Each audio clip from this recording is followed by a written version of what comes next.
Next మన సిలబస్లో ఉన్న topic irrigation structure, different types of irrigation structures.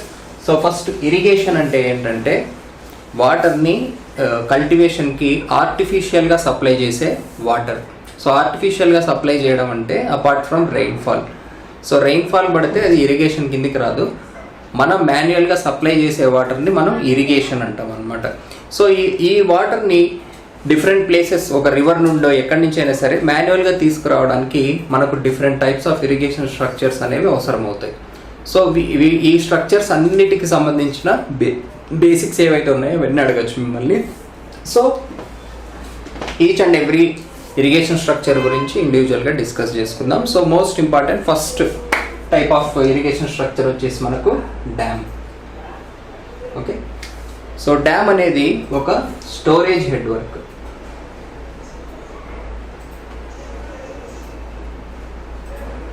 Storage head work అని ఎందుకు రాస్తానంటే మనకి హెడ్ వర్క్స్లో 2 టైప్స్ ఉంటాయి. ఒకటి స్టోరేజ్ హెడ్ వర్క్, రెండోది డైవర్షన్ హెడ్ వర్క్. అంటే బ్యారేజెస్, వేర్స్ ఇలాంటివి ఉంటాయి అన్నమాట. బేసిక్గా ఇది సింపుల్ చేంజ్ చెప్పాలంటే ఒక డ్యామ్కి ఎప్పుడు రిజర్వాయర్ ఉంటుంది వాటర్ స్టోర్ చేయడానికి, ఒక బ్యారేజ్కి అవసరం ఉండదు అనమాట. సో ఒక డ్యామ్ వాటర్ని రెస్ట్రిక్ట్ చేసి వాటర్ ఫ్లోని ఆపుతుంది కాబట్టి ఆ వాటర్ని అన్నిటినీ స్టోర్ చేయడానికి ఒక రిజర్వాయర్ కావాలి మనకి. So dam is always connected with storage of river or reservoir. So మనకు అప్ స్ట్రీమ్ సైడ్ ఎప్పుడు కూడా డ్యామ్కి ఒక రిజర్వాయర్ ఉంటుంది వాటర్ని స్టోర్ చేయడానికి. అదే బ్యారేజెస్, డైవర్షన్ హెడ్ వర్క్స్ అదేం అవసరం ఉండదు. జస్ట్ లిఫ్ట్ చేసి ఒక కెనాల్ ఉంటుంది అనమాట, జస్ట్ డైవర్ట్ చేస్తాం అంతే, స్టోర్ చేయం వాటర్ని. సో డైవర్షన్ కెనాల్ను స్టోర్ చేయకుండా వాటర్ని డైవర్ట్ చేస్తాము, డ్యామ్స్లో వాటర్ని స్టోర్ చేసి పెడతాం అక్కడే. సో అది బేసిక్ డిఫరెన్స్ రెండింటికి. సో డ్యామ్కి సంబంధించి మనకు కాంపోనెంట్స్లో ఇంపార్టెంట్గా తెలుసుకోవాల్సినవి ఏంటి?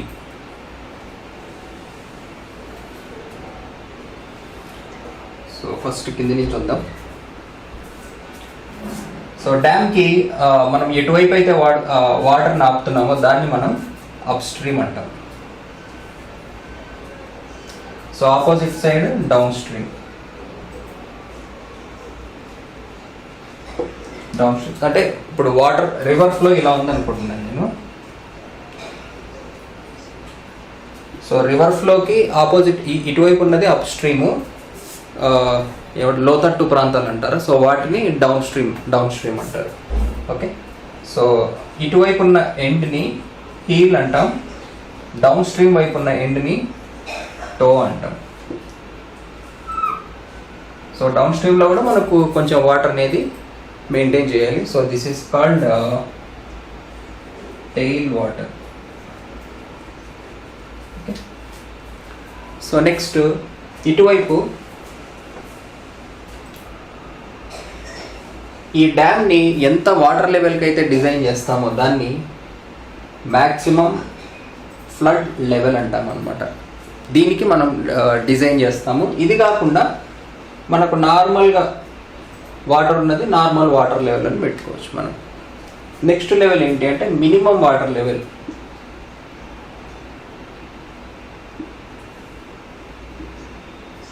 ఈ మినిమం వాటర్ లెవెల్ అనేది ఎందుకు పెడతామంటే మనకు రివర్లో సిల్ట్ అనేది ఉంటుంది కదా, ఈ సిల్ట్ అనేది సెడిమెంట్ అవుతూ ఉంటుంది అనమాట.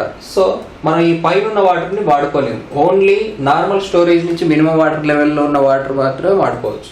అందుకే దీన్ని మనం యూస్ఫుల్ స్టోరేజ్ అంటాం. సో ఈ కిందంతా సిల్ట్ ఫామ్ ఉంటుంది కాబట్టి ఇది మనం వాడుకోకూడదు. దీని డెప్త్ ఎట్లా డిసైడ్ చేస్తారంటే మనం ఎన్ని సంవత్సరాలకి క్లీన్ చేస్తామో, ఇక్కడ ఒక 30 years 40 years అంతవరకు ఎంత డెప్త్ ఆఫ్ సిల్ట్ అనేది ఉంటుందో అప్రాక్సిమేట్గా, సో అక్కడి వరకు మనం డిజైన్ చేయాలి based on the silt depth and design period of the dam అని చెప్పచ్చు. సో మిగిలిన ఈ మధ్యలో వాటర్ ఏదైతే ఉందో అదే మనకు యూస్ఫుల్ స్టోరేజ్ అనమాట. తర్వాత ఈ వాటర్ని మనము అటువైపు పంపించడానికి గేట్స్ కావాలి కదా డ్యామ్కి. So throughout the length of the dam మనకు క్లోజ్డ్ స్ట్రక్చర్ ఉండదు, అక్కడక్కడ డెఫినెట్గా ఓపెనింగ్స్ ఉండాలి డౌన్ స్ట్రీమ్ వైపు వాటర్ పంపించడానికి. సో ఆ స్ట్రక్చర్స్ని మనం స్పిల్ వేస్ అంటాం. సో ఇందులో చాలా రకాలు ఉంటాయి. స్పిల్వే అనేది డ్యామ్ లోపలే ఉండాలని రూల్ ఏం లేదు, డ్యామ్ బయట కూడా ఉండొచ్చు అనమాట. సో తర్వాత ఈ డ్యామ్ కి ఇన్స్పెక్షన్ పర్పస్ కోసం ఒక చిన్న రూమ్ లా ఉంటుంది అనమాట. దీన్ని గ్యాలరీ అంటారు. ఓకే, సో ఇవి మనకు డ్యామ్ కి సంబంధించి ఇంపార్టెంట్. సో దీనిపైన ఇక్కడ సర్వీస్ రోడ్ కూడా పెట్టుకోవచ్చు మనం. ఈ సర్వీస్ రోడ్ అనేది ఒకటి ట్రాన్స్పోర్టేషన్ కూడా వాడచ్చు ఒక్కొక్కసారి, లేదా మనం రెగ్యులర్ ఇన్స్పెక్షన్ వర్క్స్ కూడా వాడచ్చు అనమాట. తర్వాత we have covered most of the parts. So ఈ డ్యామ్కి అటువైపు ఇటువైపు సపోర్టింగ్గా ఏదైతే ఎర్త్ వర్క్ ఉంటుందో వాటిని అబట్మెంట్ అంటాం అనమాట. Abetment is supports to the dam on both the sides. Okay, so ఇవేంటి డ్యామ్కి సంబంధించి ఇంపార్టెంట్ ఫ్యాక్టర్స్. సో ఈ డ్యామ్ వల్ల మనకి ఏం ఫామ్ అవుతుంది? రిజర్వాయర్ ఫామ్ అవుతుంది కదా. సో దాని గురించి చూద్దాం. మనం చదువుకున్నాం, ఒక డ్యామ్ అనేది ఒక స్ట్రీమ్ని రిస్ట్రిక్ట్ చేస్తే అటువైపు రిజర్వాయర్ ఫామ్ అవుతుంది, ఇటువైపు అప్ స్ట్రీమ్ వైపు ఫామ్ అవుతుంది. సో అప్ స్ట్రీమ్ వైపు ఫామ్ అయిన రిజర్వాయర్స్కి డిఫరెంట్ టైప్స్ ఉన్నాయి. సో ఇది డ్యామ్ అనమాట. సో ఇక్కడ డ్యామ్ ఉంది. సో మనకు బెడ్ అనేది ఎప్పుడు స్లోప్డ్గా ఉంటుంది, ఎందుకంటే మనకు రివర్ ఫ్లో అవుతుందంటే హై ఎలివేషన్ టు లో ఎలివేషనే ఫ్లో అవుతుంది కదా. సో ఆబ్వియస్లీ మనకు స్లోప్ అనేది ఉంటుంది. సో ఇది బెడ్ ఆఫ్ ది రిజర్వాయర్ అనుకోండి, ఇట్లా స్లోప్ ఉంది అనుకోండి. సో యాక్చువల్గా వాటర్ ఇలా ఫ్లో అవుతుంది ఇనీషియల్ వాటర్ లెవెల్ అనమాట ఇది రివర్ది. సో ఈ లోపల ఉన్న వాటర్ని వ్యాలీ స్టోరేజ్ అంటాం మనం. ఓకే, సో ఇప్పుడు ఈ డ్యామ్ కన్స్ట్రక్ట్ చేయడం వల్ల ఈ వాటర్ అనేవి రైజ్ అయ్యాయి upstream side. Okay, so rise అవ్వడం వల్ల మనకి ఇక్కడ వాటర్ స్టోరేజ్ అనేది ఫామ్ అయిపోయింది. ఓకే, సో ఈ వాటర్ని మనం రిజర్వాయర్స్లో సేవ్ చేస్తూ ఉంటాం. ఇందాక స్లూయిస్ వే గురించి చెప్పలేదు. So the sluice way is used for ఇక్కడ డిపాజిట్ అయిన సిల్ట్ వీటిని మనం ట్రాన్స్ఫర్ చేయడానికి స్లూయిస్ వేని వాడుకుంటాం. తర్వాత ఈ టాప్ పోర్షన్ పేరు చెప్పలేదు, this is called crest. Okay, so next ఇటువైపు ఫామ్ అయిన రిజర్వాయర్స్ స్టోరేజ్ గురించి. Based on storage and purpose మనకు డిఫరెంట్ టైప్స్ ఆఫ్ రిజర్వాయర్స్ ఉన్నాయి. సో ఫస్ట్ది కామన్గా ప్రతి దానికి ఉన్నది స్టోరేజ్ రిజర్వాయర్. నెక్స్ట్ది ఫ్లడ్ కంట్రోల్ రిజర్వాయర్. ఫ్లడ్ వచ్చిన టైంలో డౌన్ స్ట్రీమ్ సైడ్ కొన్ని రిజర్వాయర్ కన్స్ట్రక్ట్ చేసి పెట్టుకుంటాం సేఫ్టీకి. లోతట్టు ప్రాంతాలని మనం సేవ్ చేయడానికి ఫ్లడ్ కంట్రోల్ రిజర్వాయర్స్ ఉంటాయి. నెక్స్ట్ రిటార్డింగ్ రిజర్వాయర్ అంటే ఏంటంటే ఆ వచ్చే ఫ్లడ్ యొక్క ఎనర్జీని తగ్గించడానికి మనం దీని లోపల స్పిల్ వేస్, స్లూయిస్ వేస్ అన్ని కన్స్ట్రక్ట్ చేసి దాన్ని రిటార్డ్ చేస్తాం అన్నమాట. ఆ ఫ్లడ్ ఇంటెన్సిటీని తగ్గిస్తాము. Next detention reservoir. So detention పేరులోనే ఉంది. డిటెన్షన్ అంటే కొద్దిసేపు ఉంచుకోవడం. దాంట్లో మనకు detention period of aeration tank, retention period of sediment tank అని ఉంటుంది కదా. సో అట్లా డిటెన్షన్ అంటే ఫ్లడ్ అయిపోయేంత వరకు అందులో వాటర్ ఉంచుకుని అయిపోయిన తర్వాత వదిలే టైప్ ఆఫ్ రిజర్వాయర్స్ అనమాట ఇవి detention reservoirs. Next distribution reservoir. ఇవి జనరల్గా సప్లై రిజర్వాయర్ అనమాట. మనం సప్లై చేసే టైంలో ఒక్కొక్కసారి డిమాండ్ ఎక్కువ ఉండొచ్చు, ఒక్కొక్కసారి డిమాండ్ తక్కువ ఉండొచ్చు. సో డిమాండ్ ఫ్లక్చుయేషన్స్ని అడ్జస్ట్ చేయడానికి మనం వాడుకునే రిజర్వాయర్ వచ్చేసి డిస్ట్రిబ్యూషన్ రిజర్వాయర్ అనమాట. సో మనం వాడుకునే వాటర్ ఇట్లా తాగునీటికి కావచ్చు, ఇరిగేషన్ కావచ్చు, డిఫరెంట్ పర్పసెస్కి వాడతాము. సో అండ్ పవర్ జనరేషన్ కావచ్చు, దేనికైనా కావచ్చు. ఒక రిజర్వాయర్ ఒక పర్పస్ కాకుండా మల్టీపర్పస్కి వాడితే దాన్ని మల్టీపర్పస్ రిజర్వాయర్స్ అంటారు అనమాట. Next balancing reservoir. ఈ బ్యాలెన్సింగ్ రిజర్వాయర్ అంటే ఏంటంటే మనకున్న మెయిన్ రిజర్వాయర్ నుండి ఫస్ట్ వాటర్ బ్యాలెన్సింగ్ రిజర్వాయర్లోకి ట్రాన్స్ఫర్ చేస్తాం. అంటే it is like A medium అంతే. సో మెయిన్ రిజర్వాయర్ నుంచి బ్యాలెన్సింగ్ రిజర్వాయర్ నుంచి మనకు వాటర్ అనేవి ట్రాన్స్ఫర్ అవుతాయి అన్నమాట డౌన్ స్ట్రీమ్ వైపు. So this is down stream of main reservoir.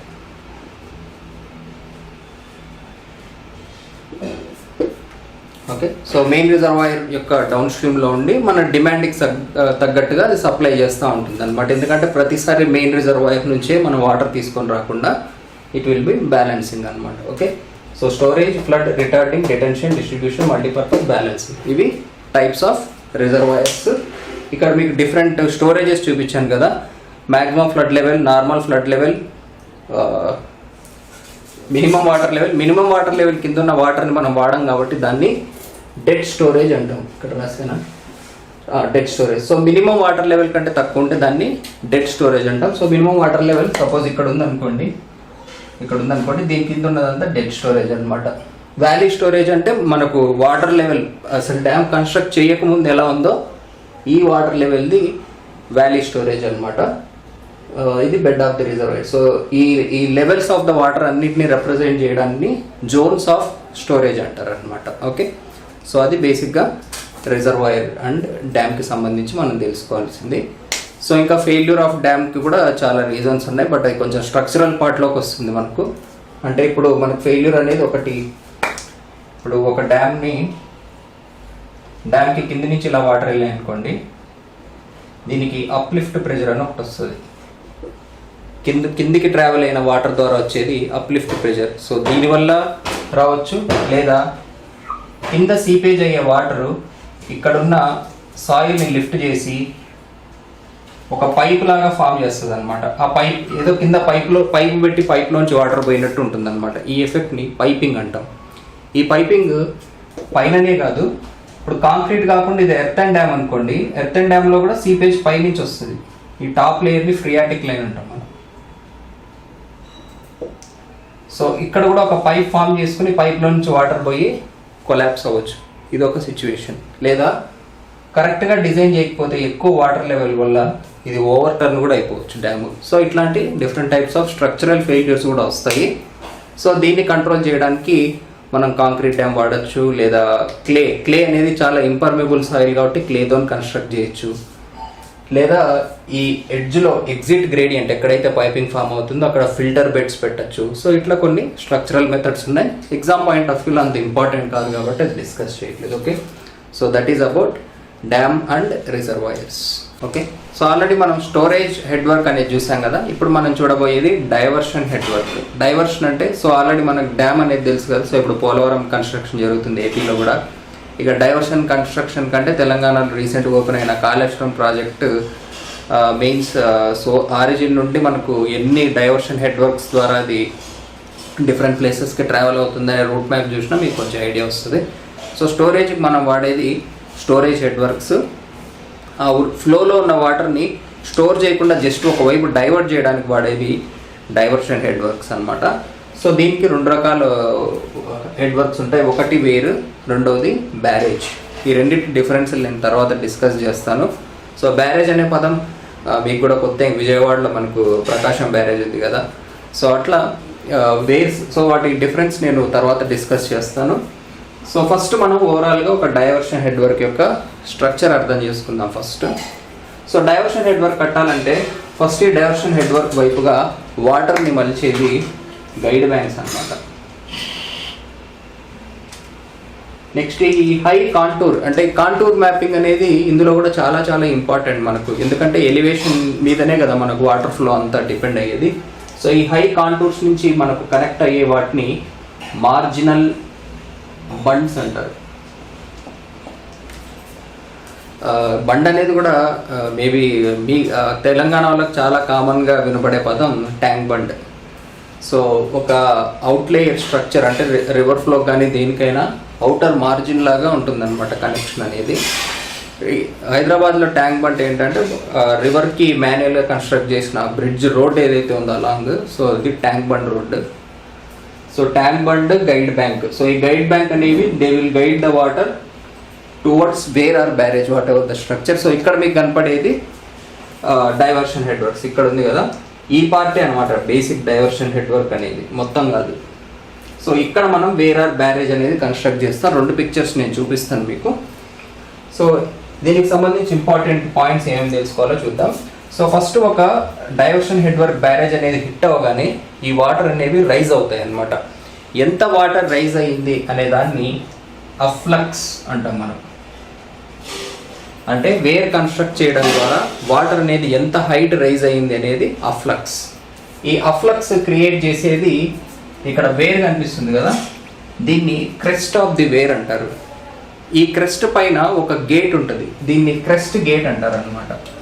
So water maximum ఎంత లెవెల్ వరకు రైజ్ అవ్వగలదు ముందున్న లెవెల్ నుండి అనే దాన్ని మనం ఎఫ్లక్స్ అంటాం అనమాట ముందు నుంచి.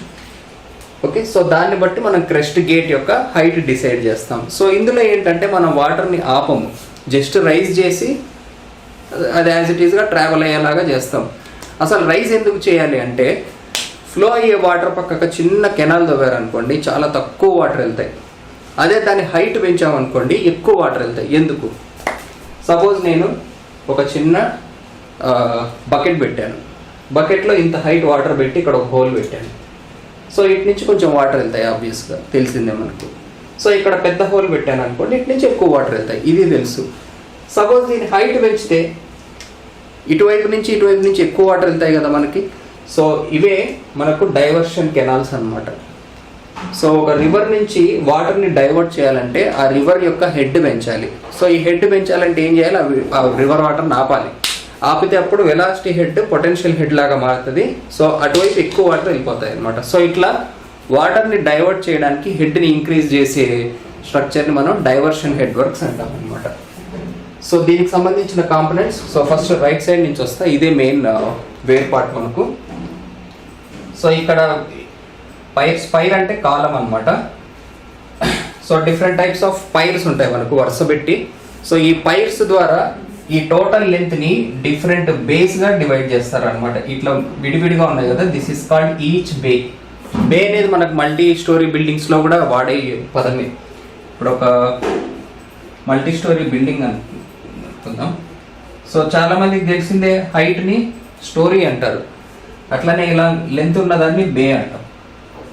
So number of stories and number of బేస్గా క్యాలిక్యులేట్ చేస్తాం కదా. సో ఇక్కడ కూడా అట్లనే ఒక బ్యారేజ్ని నెంబర్ ఆఫ్ బేస్ కింద త్రూ పైర్స్ మనం డివైడ్ చేస్తాం అనమాట. సో ఇది బేసిక్గా మెయిన్ వేర్ పోర్షన్. ఇక్కడ మధ్యలో ఒక గ్యాప్ లాగా ఉంది కదా, దీని పేరు ఫిష్ ల్యాడర్. ఈ ఫిష్ ల్యాడర్ ఎందుకు అంటే, ఈ ఫిష్ ల్యాడర్ కన్స్ట్రక్ట్ చేయకపోతే ఆ రివర్ వాటర్లో నావిగేట్ అయ్యే ఫిషెస్ ఏవైతే ఉన్నాయో వాటికి అప్స్ట్రీమ్ అంటే అదే నేను రివర్ ఫ్లో ఇవ్వలేదు కదా. సో అప్స్ట్రీమ్ నుంచి డౌన్ స్ట్రీమ్ వెళ్ళాలనుకునే ఫిషెస్కి రూట్ దొరకకపోతే ఈ స్ట్రక్చర్ని డ్యామేజ్ చేసి పడేస్తాయి. సో వాటికి అటువైపు వెళ్ళడానికి ఒక మార్గం చూపించాలి. సో మార్గం చూపించాలి కదా అని మీరు చిన్న హోల్ పెట్టారనుకోండి, మొత్తం వాటర్ని ఈ హోల్లోంచి వెళ్ళిపోతాయి. So head of the water పెంచాలి. వాటర్ ఈజీగా వెళ్ళకుండా చేయాలంటే ఏం చేయాలంటే, ఈ వాటర్ దీని ద్వారా ట్రావెల్ అయ్యేటప్పుడు దీంట్లో హెడ్ లాస్ క్రియేట్ చేయాలి. సో వాటర్ ఇట్లా తిరిగి వెళ్ళింది అనుకోండి, దానికి ఎలాగో హెడ్ లాస్ అవుతుంది. సో హెడ్ లాస్ అవుతే ఏమవుతుంది అంటే ఇక్కడ హెడ్ ఎక్కువ ఉంటుంది. మీరు డైరెక్ట్ ఓపెన్ చేశారనుకోండి, మొత్తం వాటర్ వెళ్ళిపోతాయి ఫాస్ట్గా. సో అలా వెళ్ళకుండా మనం ఇలా ఒక ల్యాడర్ టైప్లో క్రియేట్ చేస్తాం. సో దట్ ఫిషెస్కి వెళ్ళడానికి ఒక మార్గము ఉంటుంది, మనకు హెడ్ కంట్రోల్ అవుతుంది అటువైపు వెళ్ళకుండా వాటర్. ఓకే, సో దీన్ని ఫిష్ ల్యాడర్ అనమాట. Navigate to fish to one side to another side. Next వచ్చేది డివైడ్ వాల్. ఈ డివైడ్ వాలే మనకు మెయిన్ వేర్ని అండర్ స్లూయిస్ని డిఫరెన్షియేట్ చేసేవాళ్ళు. ఈ డివైడ్ వాల్ అనేది మన కెనాల్ రెగ్యులేటర్ వరకు కంపల్సరీగా ఉండాలి. ఈవెన్ కావాలంటే కొంచెం పైకి కూడా ఉండొచ్చు ఈ డివైడ్ వాల్ అనేది. సో ఇక్కడ ఏం జరుగుతుంది అంటే, ఇక్కడ అండర్ స్లూయిస్ అనే ఒక పోర్షన్ ఉంది కదా, ఈ పోర్షన్లో ఏం జరుగుతుంది అంటే, మనం డైవర్ట్ చేసే వాటర్లో ఉన్న సిల్ట్ ఏదైతే ఉందో ఆ సిల్ట్ని ఎక్స్ట్రాక్ట్ చేసి ఈ అండర్ స్లూయిస్ పోర్షన్లో వేసేస్తాం అనమాట ఇక్కడ. సో తర్వాత ఎప్పుడైనా దాన్ని క్లీన్ చేసుకోవచ్చు అనమాట. సో అండర్ స్లూయిస్ పోర్షన్లో మనకు సిల్ట్ కంటెంట్ ఏదైతే ఉందో వాటర్లో, సో అది మనం అక్కడ డిపాజిట్ చేసేస్తాం. సో ఈ under sluice portion, divide wall, fish ladder, main weir portion. ఇది guide bank, marginal bank. Next, so water ఒక్కసారిగా డైవర్షన్ కెనాల్, మనం ఏ కెనాల్కి అయితే వాటర్ని డైవర్ట్ చేయాలనుకుంటున్నామో ఆ కెనాల్ లోపలికి ఎక్కడ ఎంటర్ అవుతుందో అక్కడ మనకు అండర్ స్లూయిస్ ఉంటుంది. సో ఇక్కడ సిల్ట్ని తీసేయడానికి సిల్ట్ రెగ్యులేటరు, మరియు ఎంత ఫ్లో రావాలో అంత ఫ్లోని కంట్రోల్ చేయడానికి వాడేది కెనాల్ హెడ్ రెగ్యులేటర్ అనమాట. సో ఇది మ్యాండేటరీ ఏం కాదు, కొన్నిటికి జస్ట్ కాలువలాగా అట్లా వదిలేస్తారు, కొన్నిట్లో మాత్రం ఫ్లో కంట్రోల్ చేయడానికి హెడ్ రెగ్యులేటర్స్ పెడతారు. So once the water travels to diversion canal, so ఆటోమేటిక్గా ఈ స్లోప్ ద్వారా అది మనకి వెళ్ళిపోతుంది అనమాట వాటర్ అనేది. ఓకే, సో ఇది బేసిక్గా స్ట్రక్చర్. సో ఇక్కడ మీరు ఫ్రంట్ వ్యూ చూడొచ్చు. సో ఇక్కడ మనకు కనపడేది టాప్ వ్యూ కదా. So front view of the where మనం చూస్తే, సో ఫ్లో అనేది ఇలా వచ్చి దీన్ని హిట్ అయ్యి అఫ్లక్స్ అనేది క్రియేట్ అవుతుంది. సో తర్వాత ఇటు వచ్చిన తర్వాత ఇప్పుడు పై నుంచి కిందికి వస్తుంది కదా వాటర్, ఇట్లా రైజ్ అయి పడుతుంది కదా, దీనివల్ల డౌన్ స్ట్రీమ్ డ్యామేజ్ అయ్యే అవకాశం ఉంది. సో ఫస్ట్ మనము ఇంపర్వియస్ ఈ త్రూఅవుట్ ద లెంత్ని మనం ఏమంటామంటే యాప్రాన్ అంటాం. ఈ యాప్రాన్ అనేది ఎక్కడ ఉంటుంది? డౌన్ స్ట్రీమ్ సైడ్ ఉంటుంది. సో ఈ డౌన్ స్ట్రీమ్ సైడ్లో యాప్రాన్ అనే లెంత్ ద్వారా ఈ వాటర్ యొక్క వెలాసిటీని తగ్గిస్తూ ఆ తర్వాత వెళ్ళి కలిపేస్తాం రివర్లో. ఓకే, సో ఈ పోర్షన్ని మనం యాప్రాన్ అంటాం అనమాట. ఈ యాప్రాన్ ఎంత లెంత్ ఉండాలి అనే దానికి మనకు లేసిస్ థియరీ అనేది ఒకటి ఉంది. సో ప్రస్తుతానికి మనకు డిజైన్ లేదు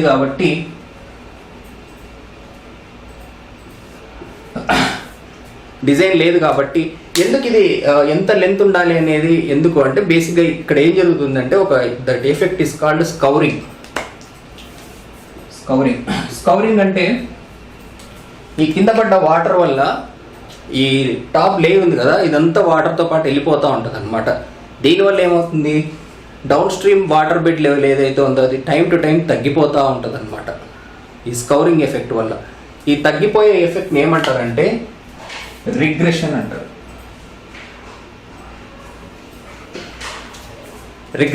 అనమాట. సో ఇలా స్కౌరింగ్ డెప్త్ బేసిస్ మీద లేసిస్ థియరీలో మనకు ఒక ఫార్ములా ఉంది. సో దట్ లేసిస్ స్కౌర్ డెప్త్ అని ఒక ఫార్ములా ఉంది, అది ఇప్పుడు మీకు అవసరం లేదు. So that effect is called regression. దాన్ని బట్టి మనం ఈ యాప్రాన్ లెంత్ డిసైడ్ చేస్తాం. సో ఫస్ట్ ఇంపర్మియస్ యాప్రాన్ ఉంటుంది, ఆ తర్వాత రబుల్ యాప్రాన్ ఉంటుంది, ఆ తర్వాత నార్మల్ ఫ్లో ఏదైతే. సో మనం ఎంత హెడ్ అయితే రైజ్ చేసామో అంత హెడ్ మళ్ళీ తగ్గించాల్సి ఉంటుంది మనం before joining to the river. So ఆ పెంచిన హెడ్ని మళ్ళీ వెలాసిటీ తగ్గించి కలిపేస్తాం అనమాట. Okay, so this is basic structure of diversion head works అనమాట. మీకు ఇక్కడ ఏదైతే కనపడుతుందో దిస్ ఈజ్ వేర్ అనమాట. సో అదే బ్యారేజెస్కి అయితే గేట్స్ ఉంటాయి, సపరేట్ గేట్స్ ఉంటాయి అనమాట, పిల్లర్స్ మధ్య గేట్స్ ఉన్నట్టుగా ఉంటాయి. సో అది కూడా చూపిస్తాను మీకు. So overall we have explained everything. Okay, that's it. So అదండి బేసిక్గా వేర్. సో ఇప్పుడు వేర్కి బ్యారేజెస్కి మధ్యలో ఉన్న డిఫరెన్స్ ఏంటో చూద్దాం. ఓకే, బ్యారేజ్ అండ్ వేర్కి సంబంధించి డిఫరెన్సెస్ చూద్దాం. So barrage and weir. So బ్యారేజ్కి లో సెట్ క్రెస్ట్ ఉంటుంది, దీనికి మాత్రం హై సెట్ క్రెస్ట్ ఉంటుంది. సో క్రెస్ట్ అంటే ఆల్రెడీ చూపించాను కదా. Next ponding is done by means of gate. Ponding is done against raised crest or partly against crest and shutter. So shutter అంటే ఏంటంటే crest gate. So మీకు ఇందాక చూపించినప్పుడు crest దాని యొక్క గేట్ చూపించాను కదా. So this is called shutter అనమాట. సో ఇందులో ఏంటంటే ఈ క్రెస్ట్తో పని లేదనమాట, మనకు throughout the length gate ఉంటుంది. Gate throughout the entire length gate control ఉంటుంది. బట్ దీంట్లో ఏంటంటే క్రెస్ట్ అండ్ షట్టర్ కలిపి ఉంటాయి అనమాట. సో త్రూ అవుట్ ద లెంత్లో కొంచెం పార్ట్ మనకు క్రెస్ట్ లిఫ్ట్ చేస్తే కొంచెం పార్ట్ షట్టర్ లిఫ్ట్ చేస్తుంది. బట్ ఇందులో ఏంటంటే త్రూ అవుట్ ద లెంత్ మనం పైర్స్ మధ్య 2 పైర్స్ ఉన్నాయనుకోండి, ఈ పైర్స్ మధ్యలో డైరెక్ట్ ఇట్లా గేట్ ఉంటుంది. బట్ ఇక్కడ అట్లా కాదు. సో 2 పిక్చర్స్ చూపిస్తాను మీకు ఇంకొంచెం క్లారిటీ వస్తుంది.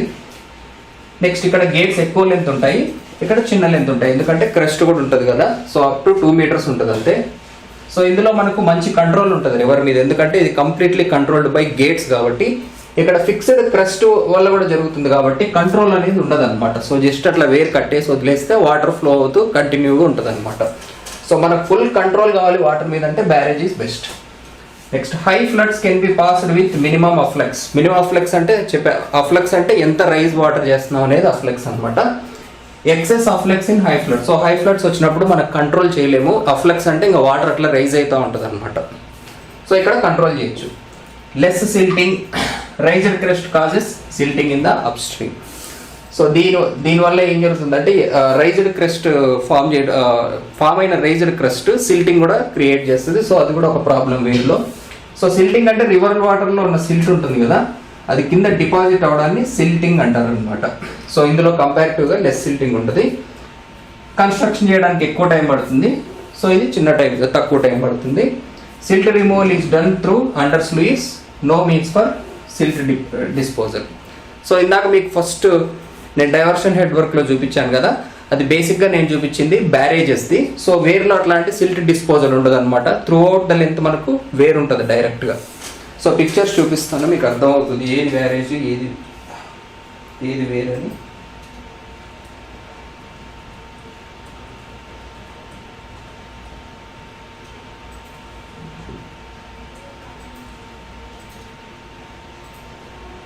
ఓకే, సో ఇది వేర్ అనమాట మనకు. సో ఇక్కడ చూసారు కదా మీకు గేట్ కాకుండా డైరెక్ట్ ఓవర్ఫ్లో కనిపిస్తుంది. సో దిస్ ఈజ్ వేర్ అనమాట.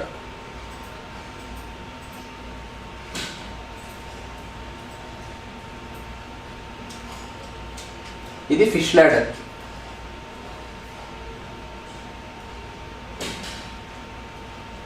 సో ఇది ఒకవైపు వాటర్ డైవర్ట్ అవుతున్నాయి, ఇది different type of fish ladder.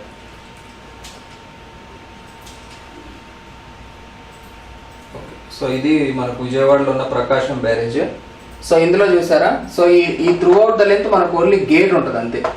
So ఇవన్నీ పైర్స్ డివైడ్స్ ఇంటూ బేస్ అని చెప్పాను కదా, ఇది ఒక్కొక్కటి ఒక్కొక్క బే అనమాట.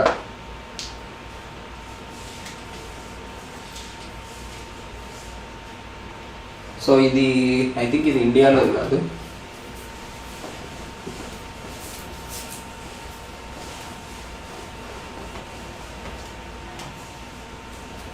సో ఇదిగోండి ఇక్కడ ఉంది ఫిష్ లాడర్ అనమాట. This is barrage. So barrage కింద మీకు గేట్లు కనిపిస్తున్నాయి చూడండి, ఇట్లా గేట్స్ ఒక్కటి ఉంటాయి అన్నమాట.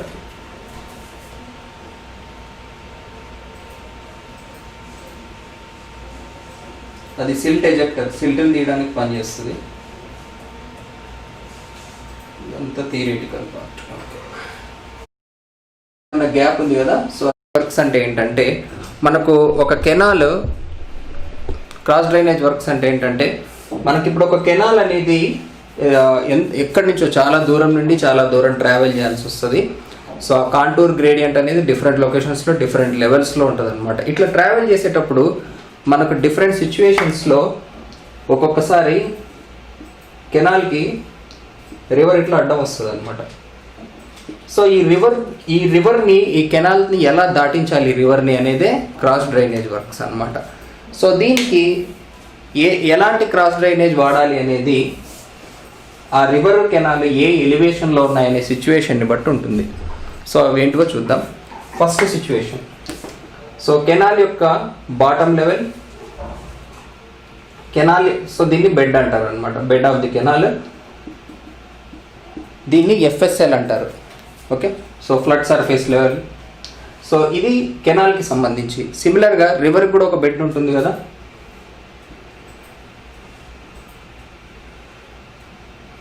రివర్ ఒక సర్ఫేస్ని HFL అంటారు అనమాట.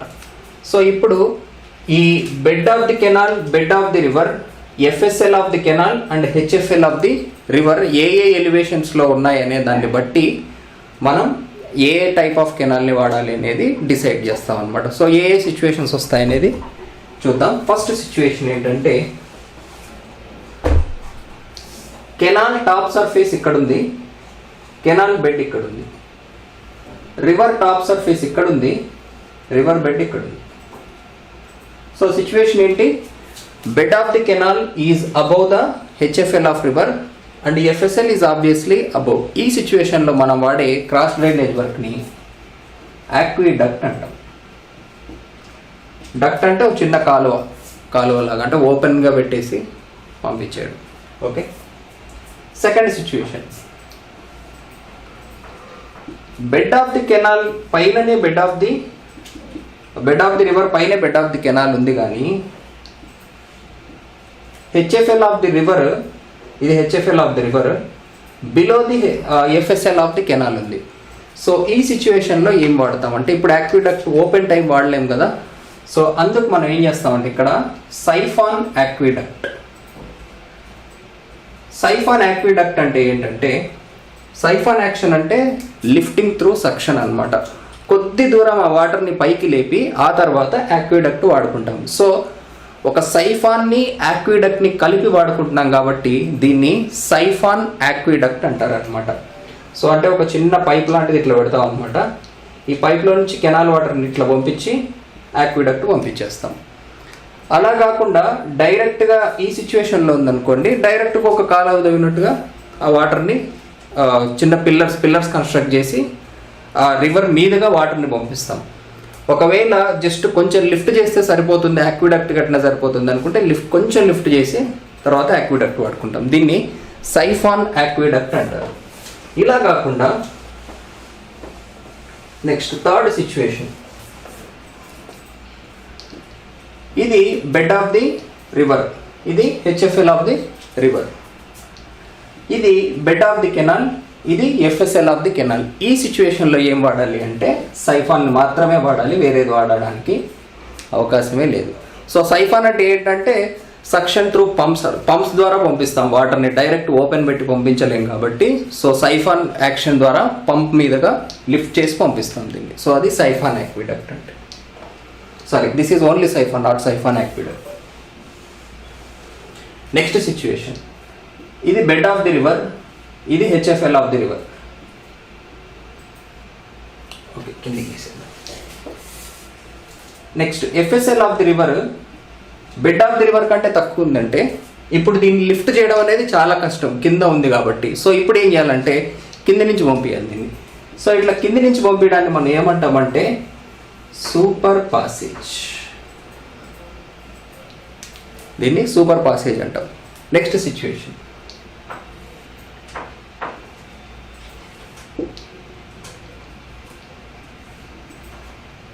ఇలా ఉందనుకోండి. అప్పుడు ఏం చేయాలంటే సో పైకి వెళ్ళాలన్నా ఇది కష్టమే, ఎందుకంటే కొంచెం పైకి ఉంది కాబట్టి దీన్ని సైఫాన్ యాక్షన్తో కిందికి కూడా తీసుకెళ్ళచ్చు అనమాట. సో కిందికి తీసుకెళ్ళి మళ్ళీ సూపర్ పాసేజ్. సో దీన్ని ఏమంటామంటే siphon super passage. Okay, so ఆ కాలువ అనేది కింది నుంచి వెళ్ళడం. ఓకే, సో మొత్తం ఉన్న కేసెస్ అన్నీ మళ్ళీ డిస్కస్ చేస్తా. నెక్స్ట్ ఫైనల్ సిచ్యువేషన్ ఏంటంటే రెండు ఒకే లెవెల్లో ఉండడం, దీన్ని లెవెల్ క్రాసింగ్ అంటారు అనమాట.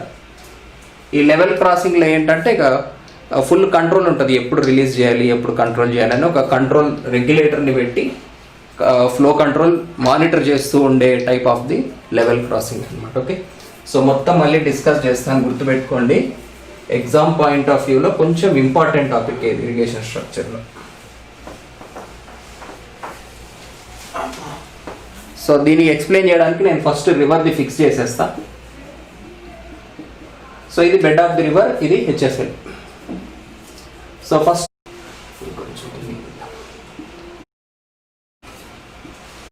కెనాల్ మొత్తం లోపల ఉన్నటువంటి రివర్ బెడ్ కింద topic. Okay, so that's all about cross drainage works. ఇప్పటివరకు మనం చదువుకున్న ఇరిగేషన్ స్ట్రక్చర్స్ ఏవైతే ఉన్నాయో వీటిని కంట్రోల్ చేయడానికి కావాల్సిన కంట్రోల్ డివైజెస్ గురించి కూడా అడిగితే అడగచ్చు మీకు. కెనాల్ అవుట్లెట్ మిస్ అయింది. ఓకే, సో ఇవి బేసిక్గా మన వాటర్ కంట్రోల్ డివైజెస్ అని చెప్పచ్చు. సో ఫస్ట్ది స్పిల్వే. సో స్పిల్వే మనం ఎందుకు వాడతాం? To transfer water from up stream to the down stream. So ఈ స్పిల్వేస్లో మనకు డిఫరెంట్ టైప్స్ ఆఫ్ స్పిల్వేస్ ఉన్నాయి. ఓగి స్పిల్వే అని, బెల్మౌత్ స్పిల్వే అని, సైఫాన్ స్పిల్వే అని, డిఫరెంట్ టైప్స్ ఆఫ్ స్పిల్వేస్ ఉన్నాయి. డిజైన్ అనేది మనకి ఇంపార్టెంట్ కాదు కాబట్టి సో జస్ట్ స్పిల్వే ఎందుకు వాడతారని నేను చెప్తున్నాను. సో ఈ స్పిల్వే అనేది మనకు డ్యామ్ దగ్గరే కాకుండా డ్యామ్ బయట నుంచి కూడా ఉండే అవకాశం ఉంది. డ్యామ్ బయట ఒక చిన్న టనెల్ లాగా పెట్టి డ్యామ్తో సంబంధం లేకుండా ట్రాన్స్ఫర్ చేసే స్పిల్వేస్ కూడా మనకు ఉంటాయి. Next lined and unlined canals. So canal అంటే తెలుసు కదా. సో ఈ కెనాల్స్కి జనరల్గా ట్రెపిజాయిడల్ షేప్ ఉంటుంది. సో దీనికి వాటర్ అర్త్ లోపలికి వెళ్లకుండా ఒక ఇంపర్మేబుల్ లేయర్ వేస్తే దాన్ని లైన్డ్ కెనాల్స్ అంటారు అనమాట. ఈ లైన్డ్ కెనాల్స్కి మనం సింపుల్గా మ్యానింగ్స్ ఫార్ములా. సో మ్యానింగ్స్ ఫార్ములా అంటే velocity is equal to 1/n into r to the power of 2/3 s to the power of 1/2. r అంటే హైడ్రాలిక్ రేడియస్, s అంటే బెడ్ స్లోప్. సో ఇది మన కామన్గా ఫ్లూయిడ్ మెకానిక్స్లో ఎన్విరాన్మెంటల్ ఇంజనీరింగ్లో కూడా వాడతాం కాబట్టి తెలిసే ఉంటుంది మీకు ఈ ఫార్ములా. లేదంటే చిజీస్ ఫార్ములా కూడా వాడుకోవచ్చు మనం. V is equal to C root RS, where C is Chizzy constant, S is bed slope, R is hydraulic radius. Okay, so ఈ రెండు ఫార్ములాస్ జనరల్గా వాడచ్చు. అదే మనకు అన్లైన్డ్ కెనాల్ అయితే అంటే ఇక్కడ ఏం లైనింగ్ లేకుండా ఓన్లీ ఎర్త్ సర్ఫేస్ లాగా ఉంటే అప్పుడు మనం ఈ థియరీలు వాడలేం. అప్పుడు మనం ఏం వాడాలంటే ఒకటి Kennedy theory,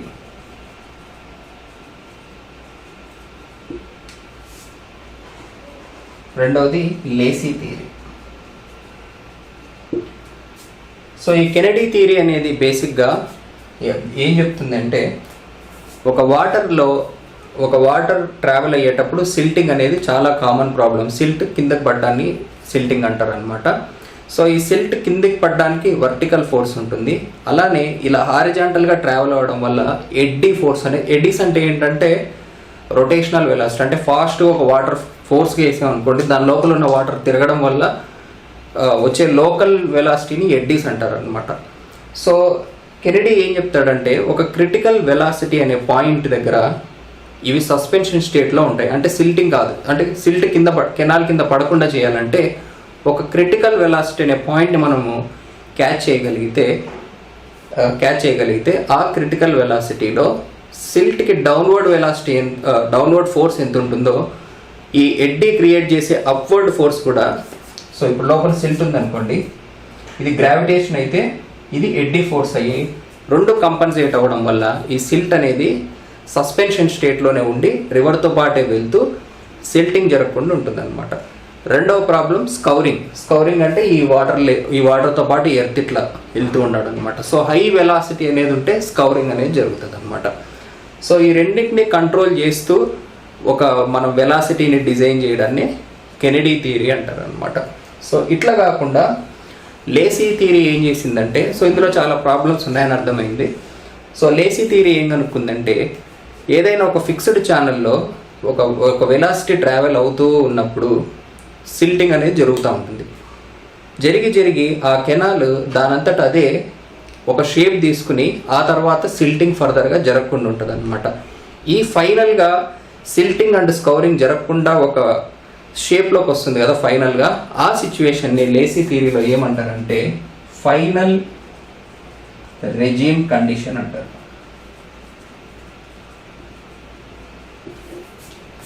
final regime condition అంటే ఇనీషియల్గా స్కౌరింగ్ జరిగినా కూడా కొద్దిసేపటికి దాని షేప్ ఆటోమేటిక్గా అడ్జస్ట్ అవుతూ ఫైనల్గా ఒక షేప్ వస్తుంది కదా, ఆ షేప్ని మనం పట్టుకోగలిగితే మనం దానికి తగ్గట్టుగా బ్రెడ్త్ డెప్త్ డిసైడ్ చేయొచ్చు అని అనుకుంది లేసీస్ థియరీ. సో దీనికోసం సిల్ట్ ఫ్యాక్టర్ అనే ఒక డెఫినేషన్, అంటే యాక్చువల్గా దానికి ఒక మీనింగే లేదు. సో లేసీనే సిల్ట్ ఫ్యాక్టర్ను ఒక ఫ్యాక్టర్ అనుకోవాలని చెప్పిండు. యాక్చువల్గా దానికి ఒక రీజన్ ఒక లాజిక్ అనేది లేదు. సో ఇదంతా లాజిక్ లేకుండా కేవలం ఒక ఎంప్రికల్ ఫార్ములా మీద నడిచే థియరీ అనమాట. అంటే ఈ ఫార్ములా అప్లై చేయి, నీకు ఏ డెప్త్ వాల్యూ వస్తే అది పెట్టేసి అనేది తప్ప దానికి కరెక్ట్ లాజిక్ అనేది లేదనమాట. సో అవి బేసిక్గా వీటిలో ఉన్న డ్రాబ్యాక్స్. సో కెనడీ థియరీ కూడా చాలా ఫెయిల్యూర్స్ ఫేస్ చేసింది ప్రాక్టికల్గా. మన ఇండియాలో కూడా చాలా చోట్ల కెనడీ థియరీ ద్వారా పంజాబ్లో కానీ చాలా ప్లేసెస్లో మనం ఫెయిల్యూర్స్ చూసాము. సో తర్వాత మనం లేసీ థియరీలో ఉన్న డిసడ్వాంటేజ్ ఏంటంటే క్లారిటీ లేదు థియరీలో. ఓకే, సో మేబీ అడిగితే సిల్ట్ ఫ్యాక్టర్ ఏమన్నా అడగచ్చేమో. F is equal to 1.76 root D, where D is in mm. Okay, D అనేది డయామీటర్ ఆఫ్ దట్ పార్టికల్ అనమాట. ఓకే, సో ఇంకా లేసీస్ థియరీలో చాలా ఫార్ములాస్ ఉన్నాయి, బట్ మీరు ఈ టైంలో ఫార్ములాస్ గుర్తుపెట్టుకోవడం అంటే కష్టం కాబట్టి చెప్పడం లేదు. సో అది బేసిక్గా Kennedy and Lacey theory for designing the canals. Okay, మరీ స్టీప్గా వచ్చిందంటే చాలా ఈ ఎనర్జీ డిసిపేట్, మన ట్యాప్ మరీ ఎక్కువైపోయి డ్యామేజ్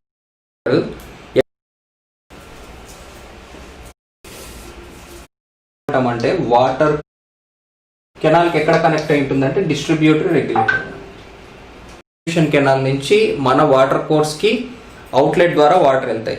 సో ఈ అవుట్లెట్ ద్వారా వాటర్ వెళ్ళేటప్పుడు కొన్నిసార్లు ఈ అవుట్లెట్ ద్వారా ఎంత డిశ్చార్జ్ వెళ్తుంది అనేది ఒక్కొక్కసారి distributor regulator and water course రెండు లెవెల్స్ మీద, అంటే ఇక్కడెంత వాటర్ లెవెల్ ఉంది ఇక్కడెంత వాటర్ లెవెల్ ఉంది అనే దాని మీద డిపెండ్ అవ్వకుండా సేమ్ డిశ్చార్జే వచ్చేస్తుంది అనుకోండి, అప్పుడు దాన్ని రిజిడ్ మాడ్యూల్ అంటాం. అట్లా కాకుండా డిస్ట్రిబ్యూషన్ రెగ్యులేటర్ వైపు ఎంత వాటర్ ఉందో దాన్ని బట్టి డిశ్చార్జ్ వచ్చింది అనుకోండి, దాన్ని సెమీ రిజిడ్ మాడ్యూల్ అంటాం. అలా కాకుండా రెండు వైపులో ఉన్న వాటర్ లెవెల్ దీంట్లో అవుట్లెట్ యొక్క డిశ్చార్జ్ని డిసైడ్ చేస్తే దాన్ని ఫ్లెక్సిబుల్ మాడ్యులర్ ఫ్లెక్సిబుల్ అవుట్లెట్ అంటాం. ఆర్ దీనికి మాడ్యులర్ నాన్ మాడ్యులర్ అని కూడా పిలవచ్చు. ఓకే, సో ఇవి బేసిక్గా కెనాల్ అవుట్లెట్కి సంబంధించి కొన్ని ఇంపార్టెంట్ డెఫినేషన్స్ అనమాట. ఓకే, ఇవి బేసిక్గా మనకు ఇరిగేషన్ స్ట్రక్చర్స్కి సంబంధించి ఇంపార్టెంట్ బేసిక్స్. ఓకే, సో ఇందులో ఏదైనా అడగచ్చు. ఇంకా డీప్గా నేర్చుకోవాలంటే మీకు చాలా టైం పడుతుంది. సో ఇరిగేషన్ టాపిక్ మొత్తం వీలైనంత కన్సైజ్ చేసి చెప్పాను మీ స్టాండర్డ్ ఆఫ్ ఎగ్జామ్ని బట్టి. సో మీరు ఇంకా చదువుకోవాలనుకుంటే మెటీరియల్ ప్రీవియస్ వీడియోస్ చాలా ఉన్నాయి ఇన్డెప్త్గా, సో కావాలంటే చదువుకోవచ్చు. సో మనకున్న టైంలో ఇప్పటివరకు నేను ఏదైతే చెప్పానో అది ఏది మిస్ అవ్వకుండా గుర్తుపెట్టుకోండి. సో ఇంకా టైం ఉంటే వీటికి సంబంధించిన ఇంకా కంప్లీట్ డీటెయిల్స్ కూడా మీరు చదువుకోవచ్చు. సో లైక్ ఇప్పుడు కెనాల్ అవుట్లెట్లో ఇంకా